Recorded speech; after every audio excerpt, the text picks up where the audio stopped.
Hello, everyone, and welcome to Trading Movies. I'm Junaid, I'm Omar. and today we are going to be talking about the menu. But before we get into that, let's talk about some of the things that have been happened over the last week since we've talked to everyone. Omar, what did you watch this past weekend? I watched Babylon. Okay, all right, interesting. And what did you think? Okay, so Babylon is 3 hours long, which I didn't know going in. Okay, I don't know if you knew that before. I did know that. You didn't know. Yeah, Okay, it's yeah. 3 hours and 9 minutes or something, which is just a few minutes less than Avatar: The Way of Water. And this one is not a visual spectacle. I heard there was a lot of X-rated material in this movie. There's a lot of X-rated material, Yeah. which is for sure. A lot of it unnecessary, in my opinion. Yeah, it's like I believe the word they use is a bacchanalia, just like Yeah. everything is just in excess. Everything. Yes, I it's haven't seen very it. I excessive. haven't The seen it. first half hour of the movie is just a lot of X-rated Yeah. stuff going on. Essentially beginning with you know how in the trailer you see the entire party going on and stuff, and yes, that's um it pretty much follows Hollywood. Okay, in a way this movie reminded me of Once Upon a Time in Hollywood, the Tarantino one, because we had Margot Robbie and Brad Pitt in that movie as well, And it's about a certain point in time and it's in about a certain Hollywood. period in Yeah. Hollywood. So this one, follows it 1920s, when Hollywood is establishing itself, Mm-hmm. and then carries forward to the 30s, the 40s, and the 50s. Mm-hmm. And it's about two main, there's Margot Robbie and there's Brad Pitt, who the two of them only have one scene together in the movie, essentially. Really? Yeah, there's only Wow. one scene together in the movie, a little bit of an extended scene, but that's about it. You'd expect it to be more, Yeah. considering the marketing. But she's playing one actor, he's playing another actor, and it's their journeys, Okay, interesting. making it in Hollywood. And I'm looking at the spreadsheet, or actually not the spreadsheet, the document, and I'm seeing you watch something else. White Lotus season 2. White Lotus season 2, everyone. And how was that compared to season 1? So this one takes place in Italy. First one was Hawaii. Yeah.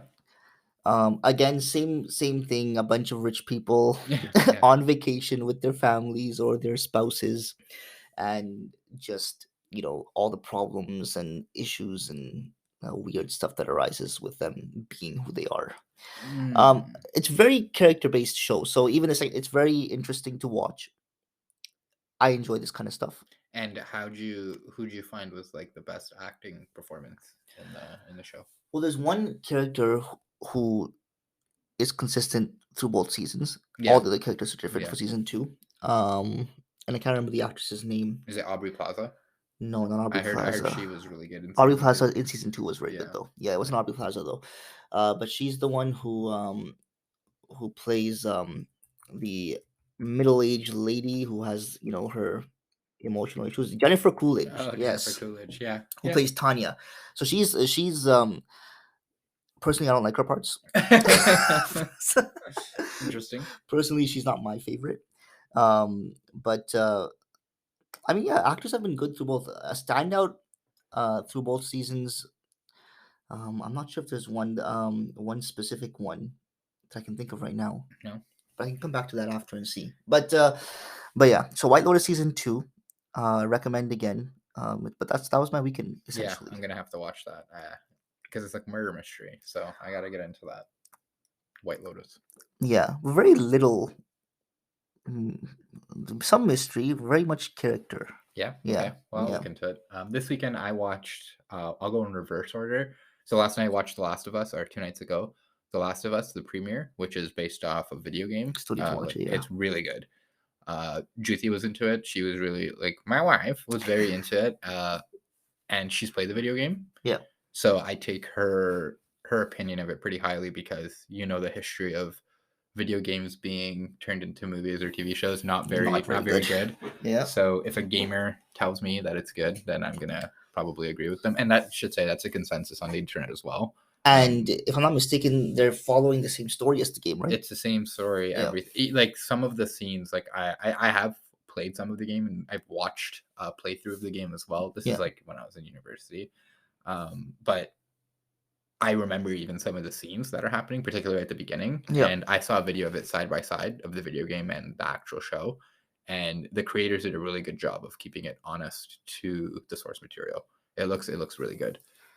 Okay. And then the other two things I watched, one was great, the other was really bad. So one was Eastern Promises. It's a Russian mafia movie. It's by the Canadian David Cronenberg. Really good movie. It was Oscar nominated, etc. It was in 2007.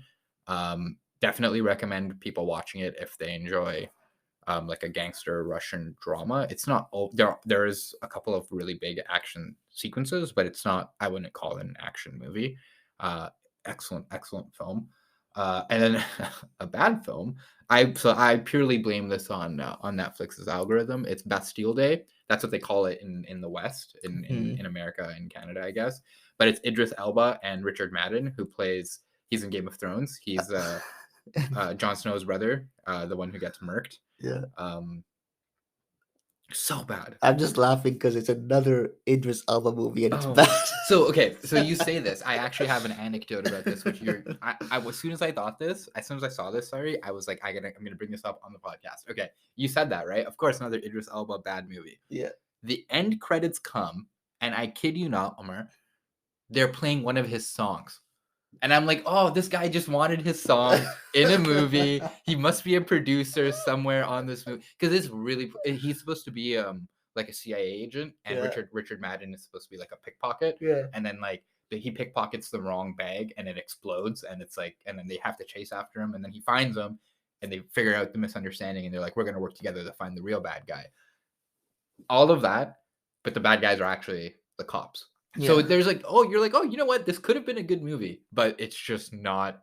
It's not there, man. The people they have playing French people who are like the acting of like, you know, when a scene is supposed to have pressure and it's supposed to mean something, but it just doesn't because it's framed poorly and the actors are bad, and they try to do like the fake I'm stressed touching their head thing, and it was very forced. I wouldn't recommend the watch. I blame Netflix because they kept showing it to like Bastille Day. It's a great movie, and I got sucked in because it wasn't very long. So I was like, I'll watch it. It's a quick movie. Yeah. Yeah. Don't, not worth it. Don't do it. It's one of those things with Idris Elba. I think I always find he's a good actor, yet he's never in a good movie. There's some movies where I find he's good in. Yeah. And he's doing well. If you want to see his best work, watch the TV show Luther, where he's a detective. Yes. It's a BBC show, and they're actually coming out with a movie. But he's excellent in that. He plays a really troubled detective. Most other movies, I just look. Okay, his best role is Charles Minor. Okay, in The Office. So he is aware of the effect he has. He was in that movie a few years back with Matthew McConaughey. I probably didn't watch it. He was in Beasts of No Nation, if you remember. That was a good movie. He was in that. I don't think I've seen that movie though. Yeah, it's with like child soldiers. It was a good movie. Okay. Yeah. But yeah, I wouldn't. I don't know if he has like a couple of big mortgages or what. Like he needs the paychecks, but maybe just like pick your roles a little better. You know? Yeah. He must be. See, with him, I wonder: is it because he's picking roles poorly, or is he taking what he's offered and this is what he's offered? But you don't have to take everything you're offered, right? I feel not like everything you're offered, but is he offered? Is he rejecting good stuff for this stuff, or is this just the kind of stuff he's? I don't know. All I know is that when it comes to rejection, no one beats Will Smith, who rejected The Matrix and Django Unchained, which is like brutal. I'm sure he's rejected other ones too. Yeah. But those two come to mind particularly, and I don't think Idris Elba is getting that level of. I feel like most of his movies are pretty like you're a thief or you're a bad guy, like Fast and Furious when he plays like a robot. Like that was ridiculous. That was ridiculous. Okay, now you said it's interesting how Will Smith rejected Tarantino. Yeah, I don't know why you would do that. It's the opposite, right? Because there's so many actors who like famously that movie not Martin Scorsese. What's the baseball film that Brad Pitt and Moneyball, yeah. So apparently he only did that for like $50K. What's it? Jonah Hill. Sorry, $50K was only for Wolf of Wall Street. Yeah, that's what it was. Yeah. And it's just because like he's like, I want to work with Scorsese. I don't know how long this guy's gonna live. I'm just gonna get a movie in with him while he's alive. Well, did he not get any? I'm sure he got something on the back end, and I'm sure he got like 10 other roles because of that movie. Yeah, but that's an example of someone who's just like, I want to make a movie for the art of it. Now, further to that, Jonah Hill does come from a wealthy family, so maybe that has a little bit of something to do with it. Yeah. They don't have to worry about rent the next month. But definitely, Idris Elba. Just pick some better roles, man. Yeah. That's all I have We're to on say. your team here, Yeah, man. we love you. Just pick some better roles. In terms of the box office, though, Omer, some interesting numbers coming from this past weekend. So no surprise, your Avatar, 32 million, still Yeah. going strong. Megan, number 2 on the box office with 18 million. It looks very good, to be honest. It looks unreal. Yeah. In Has terms great of the ratings. hype, Yeah. great ratings, and I would really recommend people reading about the marketing campaign of this movie because the marketing folks over at the studio recognized that they had this viral moment with the dance and they really pushed it. I don't know if you've seen the trailer, but No. so in the trailer there's a point where Megan, who is a robot, does a little bit of a dance, Oh, and yeah. they really pushed that on TikTok and stuff like that. So Oh, there were a yeah. lot of young people who went out to see it. It's an example of the marketing department really hitting it out of Yeah. the park. But it's apparently a funny movie. I don't think there's gonna be a Megan cinematic universe, but good for what it did in terms of Blumhouse again hitting the ball out of the park. And horror really seems to be the Yeah. place where you can make a big killing. Number 3, Puss in Boots: The Last Wish, 14 million. Interesting. This has some great reviews. Really? Puss in Boots has some great reviews. I Yes. saw a clip of Puss fighting, and it looked exactly like the anime Attack on Titan, like the way the moves he was Yeah. doing, and I was like, "Yo, this fighting sequence is high quality." I Yeah. hadn't seen. I mean, we're not the target audience, so maybe that's why. But Yeah. I haven't seen any marketing or trailers about I've this. seen the trailer for it just because I've gone to see other movies and the trailer's been in there. Yeah.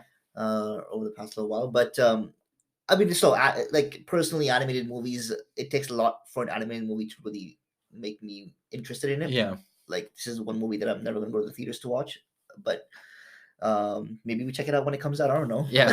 Disney Plus. Disney. Yeah. I don't think it's gonna come on. I don't think that's a Disney movie, actually. Oh, actually, I don't think it is. Yeah, Yeah, it's probably like Universal or something. Yeah.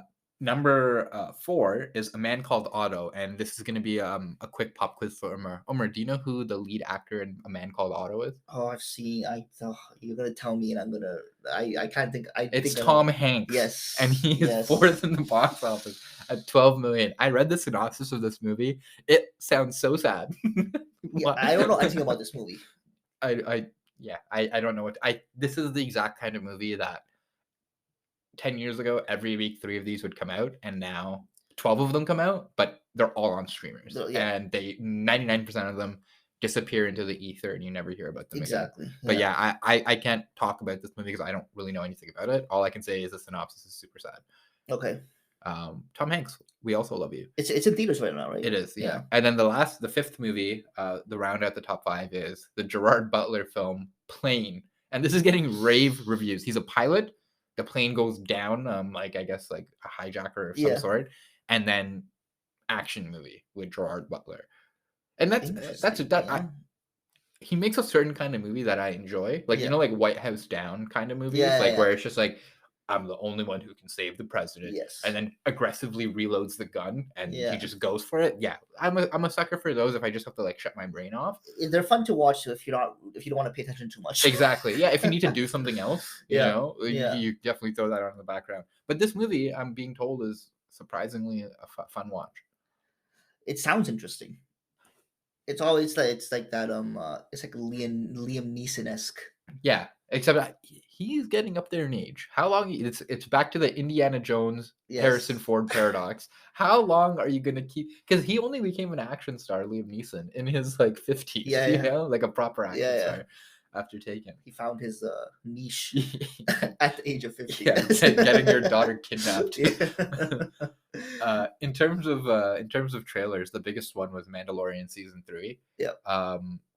Omar famously bought me a Baby Yoda, and I have. It sits on my desk, and it reminds me of Omar and our friendship every day. So this means a lot to me. But it's gonna be the biggest show when it comes out, and the one thing I will say about that show is compared to the other streamers, it elevates kind of like what James Cameron does in terms of the way the CGI looks and the way the artistry. You can tell it's another level compared to even like the other Disney Plus shows. It's just another place. Higher. And Book of Boba Fett, great example, was so poorly done compared to Mando. The way that the care that Mando takes.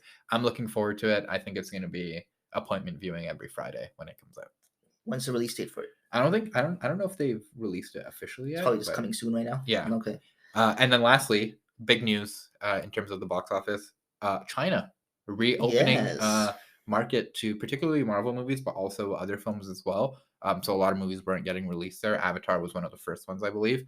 But Marvel movies is particularly big because they're having a huge year this year. So Black Panther 2 is going to get released in 2023 in China, but Ant-Man is going to be the first one that has simultaneous release worldwide. Yeah. So in terms of the numbers that we always talk about, it's going to be huge. So are they gonna go back and release ones that were not released? No, I Spider-Man, don't No think Way Home. I and don't stuff think they're like gonna do Okay. that. I think what they're Okay. gonna do is just Black Panther because it just came out recently, and Right. I'm sure there are some cinemas that will replay them because they Yeah. do that here too, Yeah. right? But I don't know if it's gonna be one of those countrywide efforts like 1,000 screens to put Spider-Man back on the screen or something Okay. like that. I Yeah. think the time's gone past that. But with that being said, it is now time for the Masala Minute. I'm gonna turn it over to Umar. Masala Minute. We need theme That's our music. theme. Okay. So this week's latest release, the movie Kutte, which came out. It's a kind of a mystery thriller type. I haven't seen it as of yet. It has some mixed reviews. Yeah. So we don't know. It's not looking like it's a movie that I think it's looking like a platform movie, like Netflix type, rather than going to the theaters for. Okay. And then the other one is the trailer of the new Amazon Prime show coming out February 10th, Farzi, which looks pretty interesting. Shahid Kapoor starring, and it's the same makers as The Family Man, which is an Amazon Prime show that released in 2019, I believe. Starring Manoj Bajpayee, and that got some pretty good reviews, and it was quite successful. So And do you like Shahid Kapoor? yeah, I think he's good. I think his movies generally I haven't been the biggest fan of. He's had some good ones here and there. But I do like him as an actor. I think so. I'm excited to see what he does in this show. He has this aura about him when he's playing a character that's kind of breaking the rules. That's kind of a rebel. He has this aura about him when he's doing those kind of roles. A bad boy. A bad boy, yeah. Yeah. But he's able. I feel like he's able to play those kind of roles well. We saw him in a movie like Kabir Singh. We saw him in a movie like Isn't he a bad guy in Makbul? in which one? Makbul? I haven't seen that one actually. No, you haven't? No. It's the Macbeth. No. It's Or he's Heather. he's in Heather. I've seen that one. Yeah, He's in yeah, I've Heather. seen Heather. Yeah, so he's in Heather. He's not the bad guy, but again, he plays He good in plays like those. Yeah. someone who has a He was an in emotional journey. 2010 a while ago. He was in this movie called Badmash Company. You ever watched that? No, I haven't. It's about him, trying to make money and use kind of scamming with you through scams. So, but like a movie like Kabir Singh, and now this show's coming out. I think I like him in a role like this. He was also in Urta Punjab, where he played kind of a rough. Yeah, I heard really good things about that film. Exactly. Yeah. So, but it's coming out February 10th, so very soon. Yes. And I'm guessing we'll start to see more of the marketing push because the streamers, they don't have as long as a marketing push as the traditional TV shows do. So Yeah. I'm sure we'll start to see more ads and stuff and trailers and stuff because I haven't seen a trailer for this. Yeah, until you mentioned it to me today. Trailer looks good. So yeah, check out the trailer and yeah, we'll see how the show turns out. All right, sounds good. So with that being said, that's most of our news. And also a few days left for Bhutan, guys. So oh yeah, we booked our tickets. Yes, our tickets are booked. We have an entire row at a theater. We are literally the first show in Ottawa. Yeah, amazing. We have a full row. There's 12 of us going. It's gonna be a good time. I'm gonna enjoy it. That'll be on our next week's episode, I guess, or maybe the week after. Yeah. I'm gonna have two people sitting on either side. Both people are gonna be holding my hands the whole movie. Umar on one side, my wife on the other. It's gonna be a great time. So with that being said, Umar, let's talk about the movie you assigned me last week. Your homework, The Menu. Yes. Okay. So your initial thoughts after let's just go over your initial thoughts first. What was your mindset as you were watching this movie? Okay, wait. Maybe we should give a plot first. A quick plot summary. Okay, quick plot summary. We've got. Actually, you know what? This kind of reminds me of White Lotus. It's a bunch of rich people going to a fancy dinner. Exactly, we got a bunch of rich people. Yeah, getting on a boat, going to this really fancy place. on an island because of this really famous chef. And I think they say each ticket is $1,200. Something like that, yes. And you can't dine alone. So it's $2,400 guaranteed you have to spend Yeah. to get on a boat to go to this island to eat a meal. Yeah. And I think to add a little bit of flavor to this so you guys understand, all of the staff, the chef, everyone who operates the island lives on the island. The only people who come back and forth are the diners. And it's obviously it's $2,400 for 2 people, so it's a very elevated dining experience. And as you'd expect, it attracts the elevated dining experience type. What did I think of this movie? So, yeah, we'll just let you know from moving forward from now, there'll be spoilers. Yeah. So, and some more general information. This was a very new release. It released, I think, officially on November 18th, 2022. So just about a couple of months ago. Budget of only $30 million, and it made $76.8 million so far. And it's now out on streaming. So it's done pretty good business. Yeah. The main actors, Ralph Fiennes, Anya Taylor-Joy, Nicholas Hoult, Hong Chow, John Leguizamo, and Reed Birney, and the director is Mike Millard. So in terms of how I felt about this movie, Omar, I really liked it. Yeah. I really enjoyed this movie. I thought that, similar to the vein of film that we like, where it's a thriller, a little bit of the psychological piece of it, because you don't really understand what is going on till about 30, 40 minutes. You know something's off, especially if you've seen the trailers. You know something's going to happen. But you're really not aware of what direction it's going, because I won't lie to you, when I saw the trailer I was like, oh, this is going to be a cannibalism movie and they're going to find out that they're eating someone or something like that. That's what I thought it was. But I could see why you would think that. That's what that. But there was a lot of social commentary, a lot of subtleness to the movie, even though it does kind of bonking you on the head with the main idea, which is, and I'd love to hear your thoughts on this. This person loves their art so much, but because it's a business, the joy has been removed from it, and now they want everyone who removed the joy to pay. Yes, that's essentially that's his thesis. But I love the take, how it's essentially mocking this type of food at the same time. Yeah, absolutely. Like pretentious food where it's like these $1,000 meals, people emptying their pockets for these insanely artistic. It was the first 2 meals in general. So the first one was, it was like a bunch of rocks with ice that would melt onto I think it was scallops or oysters, and then you eat it. And the food critic says it's like you're eating the ocean, and I'm like, I was like, this is so annoying. It's so pretentious. It's so pretentious because he's really just serving you moss rocks and literally something he picked. He has not seasoned it or anything. Exactly. He just put it. And then the other one was the bread, where it's just a bunch of liquids. People are getting so mad about that. And it's so true, because when you go to this kind of place, even if the food is bad, people will be like, I appreciate the charring of the legume, and you're like, dude, you can just say it's bad. You don't need to say you love everything. But these people were so engineered. They were essentially brainwashed to kind of like this kind of stuff.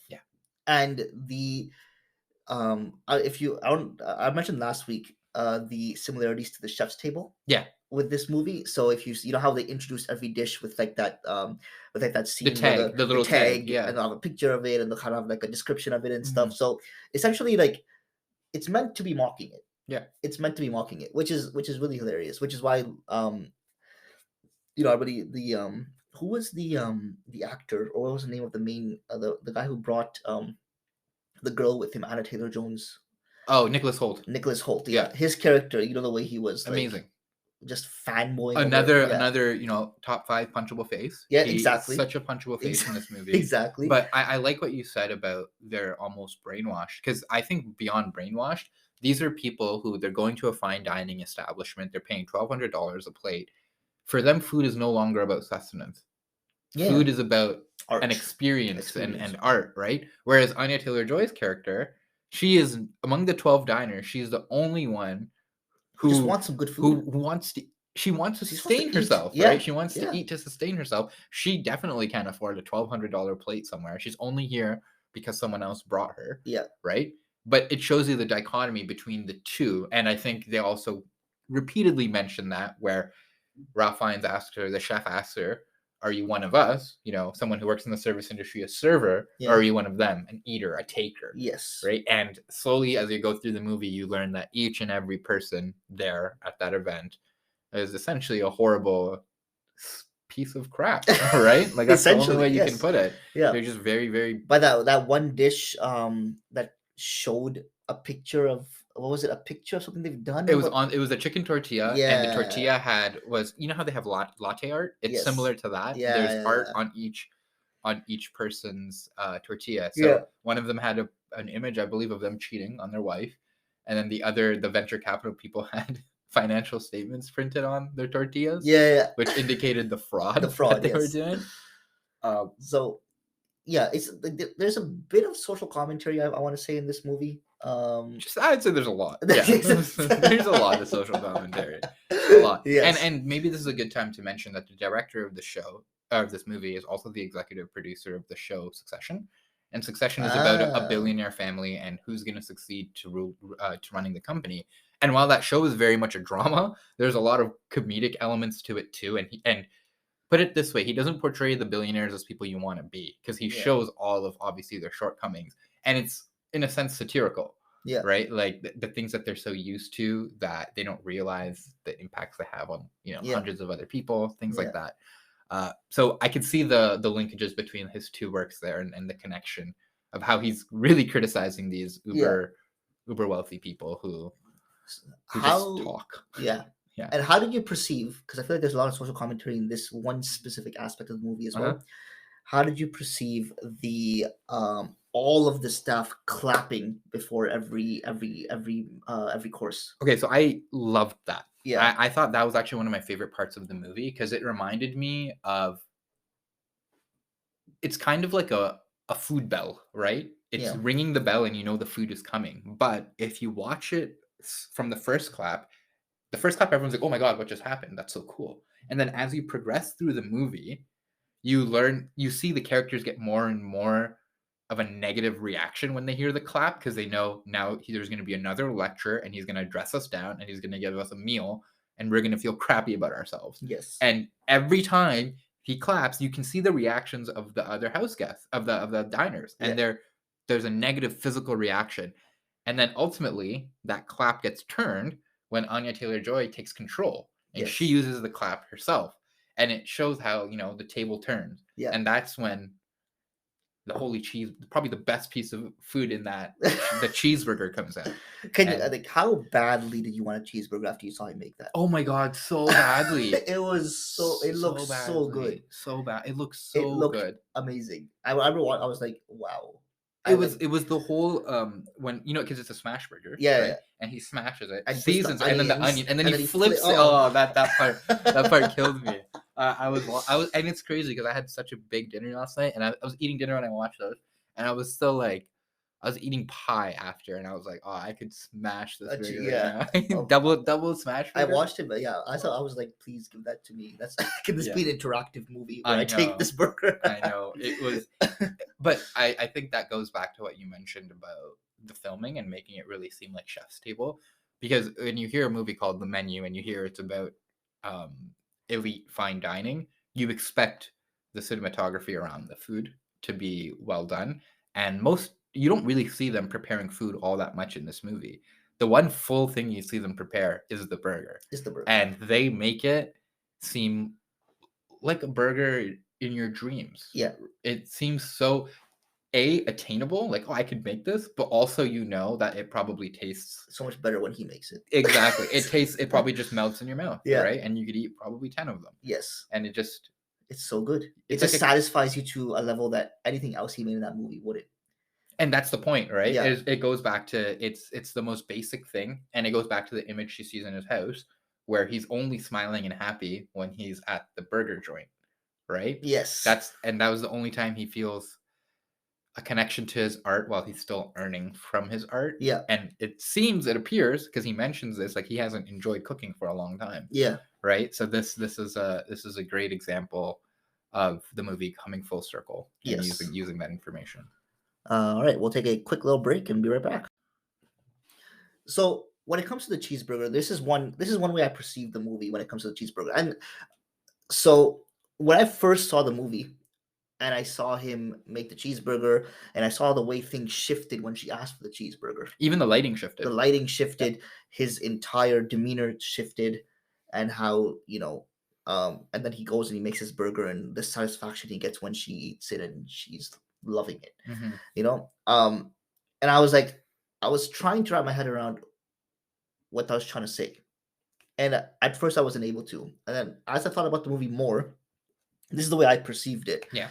Where throughout the entire movie, like, as you mentioned that this is someone who's sick of cooking. And he comes and he makes these dishes essentially mocking his guests. Yeah. With each dish as they come, and essentially talking, presenting each dish as a way to like showcase how brainwashed they are. Yeah. That he can put anything in front of them and make it look fancy or make As it look long as it something comes like, from his kitchen, as long as it they'll comes eat from it. his kitchen, they're gonna be like, "This is amazing. Mhm. It's like an objective truth. He could put a piece of like Dirt. dirt on the Yeah. plate, and this is objectively a good Mhm. good dish for them." So on the other hand, when someone comes and they're like, "Give me something real," or just give me something normal, I just want food. It kind of lights something up in him. Well, and that moment answered the question that he had for her, where, are you one of us or are you one of them? Yeah, I think it goes back to she's eating for sustenance, not for the experience, right? So she's hungry, she wants to eat. exactly. And So that's how the movie does like that full circle, like you Yeah. mentioned, where which is what essentially makes her survive. Yeah, exactly. And Yeah. and it's her humanity that makes her Yeah. survive. There's a couple of funny things about that too. Like you see her, for example, wearing a nice dress, Yeah. but if you see her shoes, they're like boots, because obviously she didn't know she was going to a fancy dinner. She just, someone paid for her services, so she showed up, and Yeah. she doesn't have shoes like that, so she's just there. Everyone else is dressed to the nines, completely looking like they're at a movie premiere. But speaking of the other characters, we should mention the diners in the movie, because I think it has it's in and of itself its own social commentary. So the other diners were an actor who was past his prime, probably wasting his talent, and his personal assistant who was embezzling money from him. The actor, I feel like, is kind of like a Nick Cage type, someone who's made like a few really bad movies, and their career kind of went down the drain. There's a bunch of venture capital bros who own the island, whose boss floated the chef the money so that he could keep it open through COVID-19. Yeah. There's an annoying food critic who, as we mentioned earlier, is so brainwashed that she will eat anything that comes out of the kitchen and try to think of some high concept reason for it being the way it is, Yeah. even if it's just rock and oysters and frozen water. Yeah. There's an annoying foodie who can critique but can actually cook. This is a Nicholas Hoult character who we'll get into a little bit more. And then there's the rich business person who, again, doesn't eat to sustain but eats to consume. I think they mentioned that he'd been there 11 times and he couldn't remember a single dish that he'd eaten. I did the math. That's like $26,000 you spent on 11 meals. Oh my god!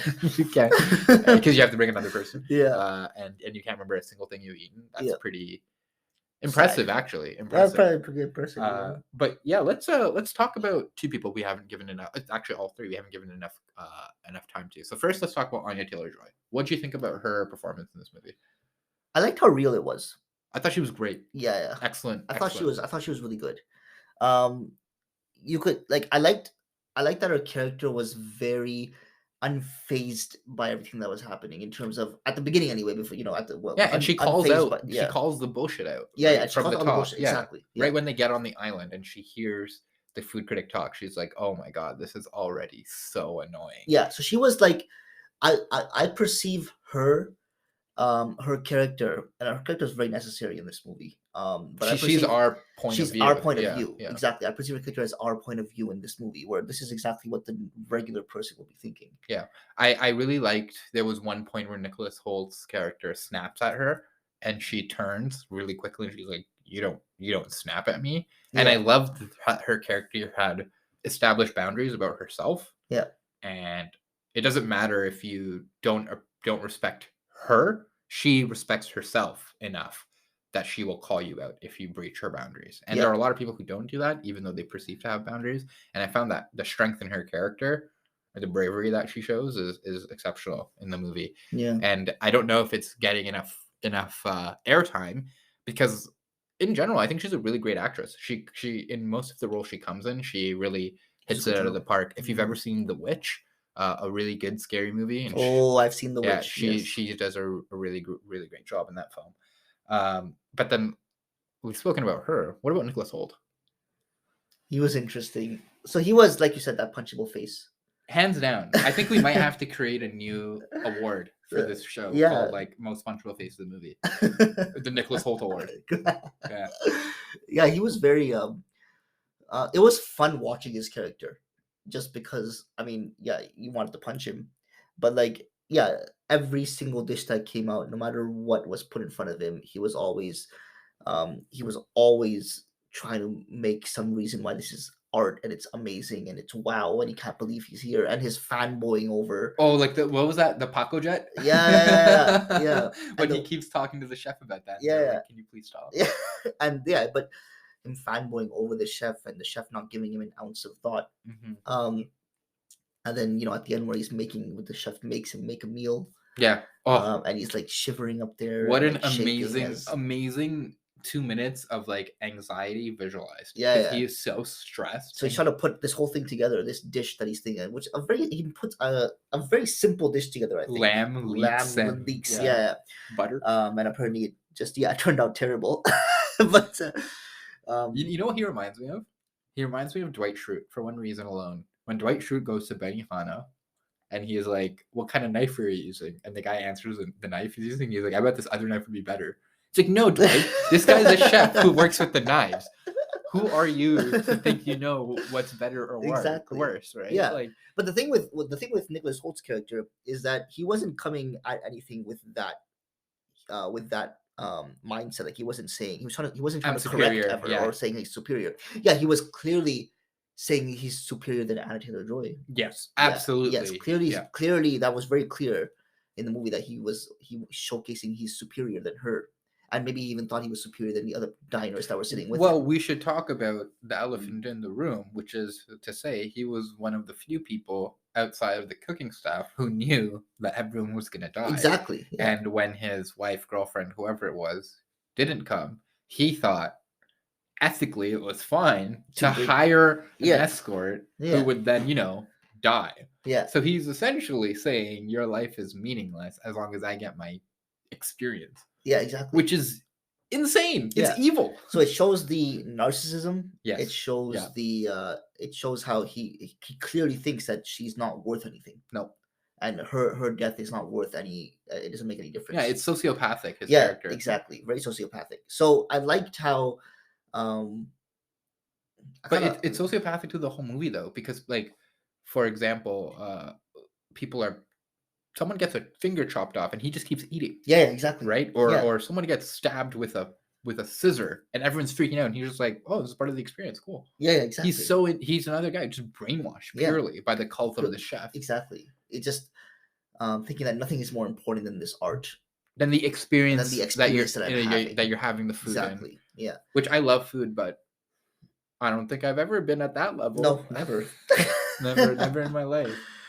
And then lastly, of course, we got to talk about Ralph Fiennes, who plays the chef. Julian Stolik, I think is the name. So there are a couple of notes I wanted to make here. One, I thought it's very clear that Mr. Ralph learned from his time on Harry Potter, because he's very much operating like Voldemort in this movie, and his sous chefs are all like the Death Eaters. Yeah. What's the dark mark? The clap. Yeah. Every time he claps, it's yes, chef. It's very true. Cult-like, Voldemortian, right? And I think you can see that he's exuding some of that. He's tapping into some of that same stuff as he was as Voldemort. The way he glides around the room, the way he kind of just shows up behind you, the way he tries to correct, and he seems to know everything that's going on. Yeah. Right, and the particularness by which, and obviously it's a neuroticism. It's a chef who wants to know each person who's there and wants to know their background and all of that stuff. Because apparently chefs do this in real life. But there's a little bit of, I'm a cult leader. And that is where the Voldemort kind of comes in. Yeah, it's true, actually. He played it. It was very obviously it was very subtle of Voldemort. Yeah.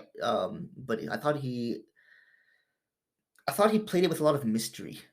He did, because I Yeah, thought we would get some story about. I exactly. thought I would get a background as to why he decided this is the way forward. Because Yeah, if you recall, at one point, at one point, all of the men have to run away and all the women are sitting around, yeah, and the one sous chef says, "Oh, this was my idea." yeah, That kind of made me wonder. I was like, "Oh, I thought this was the head chef's idea to exactly. have this dramatic Yeah, thing." So I that was the one kind of thing that irked me, because I didn't really understand what the motivation. Just you were sick and tired of life and yeah. working. So the motivation still. I mean, the motivation to present them with that food and the motive, but But the end, which is to say killing everyone, what was the yeah, motivation for that? that's where I'm still not Yeah. 100%. I just don't know where the motivation for that was. I Is it a social commentary on killing that breed or Or on capitalism, that right? general capitalism? Maybe Yeah. it could be, but in general, um, killing like our our own cultness, maybe. Yeah, because yeah, that's a great point, because this cult is something that he did help create, right? He Yes. was the one who Yeah. was doing all this cooking. And yes, he mentions that his career was made by that food critic, but he also mentions all of the careers that that food critic destroyed, right? So he acknowledges that he was part of the system. He acknowledges at one point that he very poorly treated women in his kitchen, right? There was Yeah. one woman that he made advances on, and then he didn't look at her for 8 months, didn't speak to her Yeah. directly. So he's acknowledging that clearly he had problems and Yeah. he was not a good person. But I wish there was something in the movie that said, and then I decided, Yeah. like this was a decision that we made. But Yeah. we don't, and maybe that's the good part of the movie, is we don't get that conclusion. We just see the last scene is her sitting on the boat, Anya Taylor-Joy sitting on the boat, eating her burger. And did you see what she wiped her mouth with? It was the menu. Yeah. Yeah. I just thought Yeah. pretty nice artistic But to flair. that point, in that scene when the restaurant or whatever is engulfed, When it's explode. the dessert, the s'mores. Yes, yeah, yeah. The Yeah. s'mores dessert when that's being served, and she's on the boat far away, looking at it all exploding, and she's just eating her cheeseburger, Mm-hmm. enjoying her regular meal. I think the social commentary in that is like, look at all these people who came for this fine dining like experience, who are brainwashed to believe that whatever's served in this kind of artistic form is food, Mm-hmm. and it's the best food you can ever get. That they're in here just, I guess, suffering through this, and there's this person here or eating an ordinary cheeseburger and having fun eating the cheeseburger, and that the fun of food is taken away. Yeah. And that we have like this fine dining experience where we have Michelin star restaurants that are killing people to make sure that every little detail of a dish is to this perfection, and everything is served in this specific way because it's art, and It's also a little know morbid, because those diners, the way they express it, they came for like a show, right? exactly. Clearly it's a show, but ultimately it's them who become a show for Yeah, her, right? While exactly. she eats her meal. Yeah, So and there's essentially some, that's what it is for us to like, for yeah, us, for regular people, we come across things like this, or people who spend this much money in going to a fine dining place, and we're just like, yeah, well, it's okay, we're happy eating regular food. Like, that's my mortgage. Yeah. But yeah, I thought overall though the philosophical idea, or that he's challenging with himself, the chef, is the idea that he's clearly frustrated with people who can critique his work but can't necessarily do it. And I found that really interesting, because like 99% of everything around highly elite people in their professions have people all around them who just constantly critique what they're doing, whether you're a CEO or LeBron James yeah, or Sidney Crosby. yeah, You can score 100 goals, but there's still going to be some guy on TV who didn't play past grade 9 hockey who's going to be like, yeah, Sidney Crosby, is he really good though? Right? yeah, And yeah, and that's another idea I found very, very interesting, because if you asked me right after I watched the movie, I would have said the chef is absolutely right. Now 2 days later, or a day later, I can't help but think like, he's crazy, right? Because how can you? yeah. Because the whole point of your art, particularly his art, is he wants people to consume it, and if they're going to consume it, they're going to critique it. Yes. So he himself is in a little bit of a logical fallacy with that. I don't think I think he could have used some therapy as opposed to exploding his entire restaurant. But yeah, This is true. so that's where I ultimately came to this question: is he a hero or a villain, the chef, or is he an anti-hero of some sort? So he's, I guess you can look at him as either a hero or an anti-hero. Mm-hmm. I would be in the category where I think he's closer to a villain, but if I'm not going to call him a villain, I'll call him the anti-hero. Yeah. Just because, like, no matter who he's doing what he's doing to, what he's doing is pretty morbid. Yeah, it's absolutely morbid, and Yeah. I think he's a villain. Yeah. In general, because he's done a lot of heinous stuff. But this last act was his attempt at salvation. Yeah. Right? His apologizing, his settling all family business on the last day. I thought still, regardless of the opinions of him, the movie itself was, and the acting was stupendous. I definitely did not expect what the outcome was of the movie. Yeah. So it was a happy surprise. And I think it's an example of a classic movie that we would have seen all the time 10, 15 years ago, where you walk into the theaters not expecting anything and you come out and you're like, wow, what a fun cool. time. Yeah. And I think the last movie I can remember that we experienced together with this before the pandemic was The Invisible Man, where we went in with zero opinion, with zero idea what was going to happen. I think a few of us hadn't even seen a trailer. I don't think I had seen the trailer. And we came out and we were like, yo, that I want to rewatch that right now. That was such a good movie. Yeah. Another nail-biting thriller kind of. Yeah, that was a great movie to watch. That was our last movie together before pandemic. Before the pandemic. Yeah. But before we close out the podcast, Umar, let's give out the awards, and then I will give you a movie to watch for homework. Yes. So let's start with the new award, which is the Nicholas Hoult Most Punchable Face Award. It's going to go to Nicholas Hoult.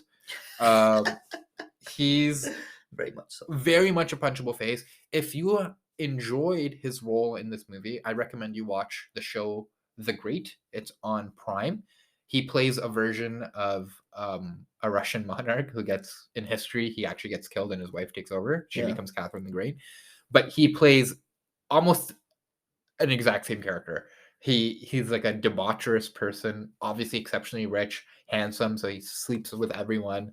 And funnily enough, it's a show that's not historically accurate, so it's anachronistic. So they take things from modernity and place it back then. So he talks all the time. He talks about food, like food. There's no way they could have had in Russia at the time, but he constantly talks about it. Yeah. So it's a very similar character, and he's really funny, but he's also super evil at the same time. Yeah. So again, similar to this character here. So, anyways, Most Punchable Face goes to Nicholas Hoult.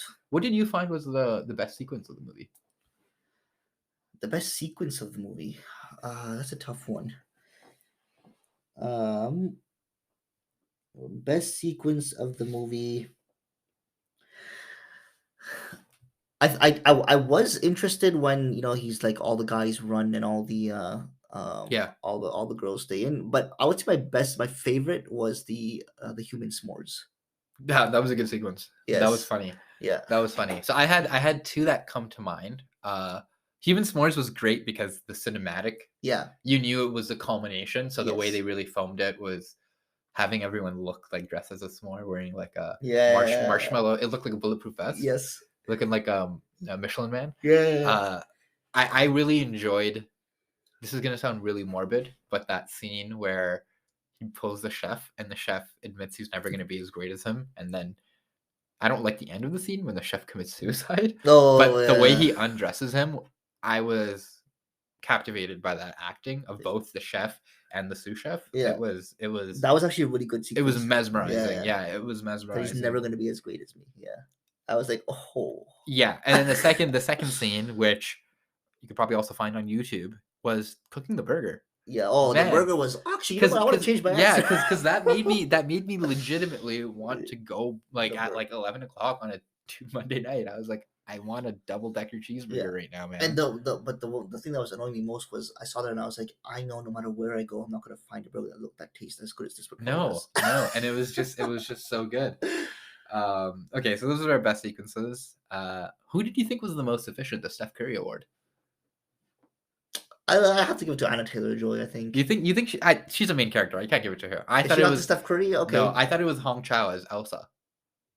Yeah, I guess It's so. either her or the sommelier, the guy who gives the wine. He was going for it. Yeah, But Hong true. Chow, we didn't talk enough about her, but she was awesome in this movie. Yeah. I thought that some of the subtle line reading she had, where she kind of told people, "You're not going to eat as much as you want," whatever, blah blah blah, kind Yeah. of messing with their heads. Yeah. But also, she was an extension of the chef. So when the chef was cold, she was cold. When the chef had a question, she had a question, and she was an example of just how regimented the rest of the kitchen was. Yeah. And her going all the way, seeing her position as so valuable to her that she's willing to go all the way to murder, shows you just how deep of a grasp the chef had chef on had his her, on yeah. his staff. Yeah, for sure. And that was I found her great. She probably does deserve the most efficient award. Because she didn't get very many lines. She did. She's always in the background doing something. Yeah. But and then she has that whole creepy part where Anya Taylor-Joy goes into his house and it's just another kitchen. It's a mini kitchen. Yeah. He like lives in his work and then she's there. She looks so evil. Yeah, she does. And that scene of her trying to stab Anya Taylor-Joy was really well done. Yeah. Considering like the size difference between the two, like she's tiny compared to Anya Taylor-Joy. Yeah, I think she's my Steph Curry Award winner. Okay, I'll agree with that. So then that leaves us with the MVP. Omar, who's your MVP?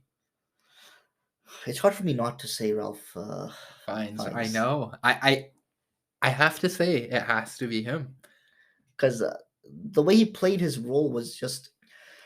He's what really kept you engaged. He keeps you engaged, but he also kind of scares you. He scares you. He makes you think. He's like you keep on every time he talks, every time he presents a new dish, every time he asks the diners a question or gives some kind of explanation on something or introduces that sous chef and talks about him. He's always making you think like, what is he gonna say? What does he mean? What is he trying to do? Yeah, I always feel like he's dressing me down. Every time he looks at me, I feel like embarrassed. Yeah. I'm like, oh God, what did I do now? But it's but he played it. He played it really. I mean, he's just meant for these kind of roles. Yeah, he's just food Voldemort. Yeah, that's what he is in this movie. But the quality of his voice, his the way he was speaking, his demeanor, his dialogue delivery was like. Yeah, he doesn't really yell a lot. No yelling. But it's very even the story he has of his childhood. You know, is super understated and sad, and boom out of nowhere. He's very calm and mysterious. Yeah, he's the perfect kind of guy to play. It's exactly why he plays James Bond's boss. Yeah, like he's got that. I can handle it. Yes, he seems like a guy you naturally want to follow. Yeah, as a leader. But I can't speak enough to his performance, and I'm looking forward to seeing what his next roles are because he's one of those guys when even if the concept of a movie isn't particularly something I'm looking forward to, if he's in it, I'm willing to give it a chance because he does elevate. He's a floor raiser. He elevates it, yes. Yeah. So overall, Omar, that was a great movie to recommend. Thank you for that. Now it's my turn to give you some homework and give you a movie to watch. So, seeing as you and I this is 2023, so you and I don't know if you know this, have been friends for 2 decades this year. Yes, we have 2 decades 20 years of our friendship. So I'm going to assign you the movie Booksmart, directed by Olivia Wilde. It's about 2 students before they go to away to university college. Some have called it the women version of Superbad. I think it's good enough to be its own independent movie. It's awesome. It's. I look forward to hearing your thoughts on it. I look forward to watching it. So next week's movie is Booksmart, directed by Olivia Wilde. You should be able to find that on Netflix. All right, sounds good. So if you guys want to follow along, keep it going with us. Watch Booksmart for next week. And please like, comment, subscribe on the podcast. Make sure you share it with your friends who like movies. But that's all we have this week. I'm Junaid. I'm Omar. And make sure you take a look at our movie reviews on Letterboxd. We'll have it linked in the socials. Yeah, actually, please do that. Yes. We need followers. All right. Thanks, everyone. Thank you, guys. Take care.